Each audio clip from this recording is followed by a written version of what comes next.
Good morning বন্ধুরা। আজকে সকালবেলায় শনিবার সকালবেলায় ঘুম থেকে উঠেই দেখছি পাশের বাড়ি কাকিমা গাছের টাটকা লাউ শাক দিয়ে গেছে। ভাবছি কী রান্না করি।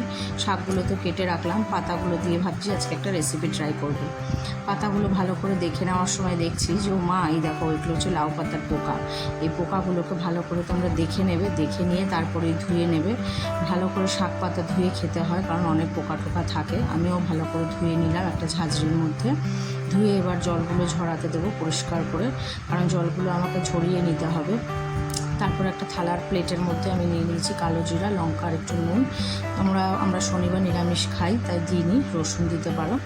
দিয়ে ভালো করে ওগুলোকে বেটে নেবে। আমি শিলে একটু কালো জিরাটা শিলেই বেটে নিয়ে আমি ভালো করে, কারণ আমার কেন জানি মনে হয় মিক্সিতে একটু হয়ে যায়। আমার এই বাটাবুটির কালো জিরা আমি বেটেই নিই। তারপরে কড়াইয়ের মধ্যে শুকনো দিয়ে দিলাম পাতাগুলো দিয়ে ভালো করে একটু নেড়ে চেড়ে ঢাকা দিয়ে দেবে। ঢাকাটা দিয়ে দেওয়ার পরে দেখবে, তার কারণ হচ্ছে ঢাকাটা দিয়ে দিলে পাতার জল যেটুকুনি থাকবে সেটুকুনি বেরিয়ে আসবে। তাহলে বেরিয়ে এলে তারপরে কাজগুলো করতে তোমাদের সুবিধা হবে। এবার ঢাকাটা তুলে দেখছি পাতার জলগুলো আমার বেরিয়েছে কিনা। ঢাকা তুলে দেখলাম হ্যাঁ, পাতার জলগুলো বেরিয়েছে। পাতাগুলো জল মারানোর জন্য আমি এবার একটা মিক্সির মধ্যে পাতাগুলো দিয়ে দিলাম। পাতাগুলো দিয়ে তারপরে তার মধ্যে একটু হলুদ দিয়ে দিচ্ছি, তার কারণ হলুদ অনেক কিছু, এই যে কালো জিরাগুলো আগে দিয়ে দেবো, হ্যাঁ আমি ভুলে গেছিলাম। এবার দিয়ে দেবো আমি হলুদ দিয়ে দিই, কারণ যে হলুদ জীবাণু নাশ করে। একটু দিয়ে দেবো স্বাদ মতো নুন, যে যেরকম নুন খাও সেরকম দেবে। আমি সামান্য কয়েক দানা চিনি দিয়ে দিই। আর যদি আমার বাড়িতে আজকে পাতিলেবু ছিল না, তোমাদের যদি পাতিলেবু বাড়িতে থাকে লেবু দিয়ে দেবে, তাহলে স্বাদ আরও ভালো হয়। কড়াইয়ে এই দাগটা হচ্ছে পাতাগুলো দিয়েছিলাম সেই দাগ। এবার কড়াইয়ের মধ্যে তেল দিয়ে দিলাম ভালো করে। তেলটা গরম হওয়া অবধি একটু অপেক্ষা করবে।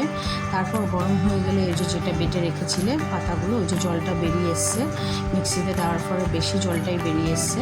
তারপরে আমি ভালো করে সেটাকে এবার জলটাকে শুকানোর জন্য আমি একটু ভালো করে নাড়াচাড়া করবো। নাড়তে নাড়তে দেখবে জিনিসটা একদম শুকিয়ে আসছে, একদম ড্রাই হয়ে আসছে। বাকি জলটুকু, সেই জলটুকু সবটাই মরে যাবে। এবার ভালো করে ওটাকে নাড়িয়ে নেবে। নাড়াতে নাড়াতে একদম জিনিসটাকে শুকনো করে ফেলবে। জল থাকলে খেতে ভালো লাগবে না একদম নাড়াতে নাড়াতে থাকবে। গ্যাসটা আস্তে করে দেবে, পোড়া লেগে যেতে পারে। তারপরে কিছুই না বন্ধুরা, তারপর হয়ে গেল আমার। বাটির মধ্যে নিয়ে নেবে। এইসব বাটা একটু তেল দিয়ে ভালো লাগে, কাঁচা তেল ছড়িয়ে দিলাম। এই যে বাটা, দেখো লাউ পাতা বাটা। ভালো লাগলে লাইক আর সাবস্ক্রাইব।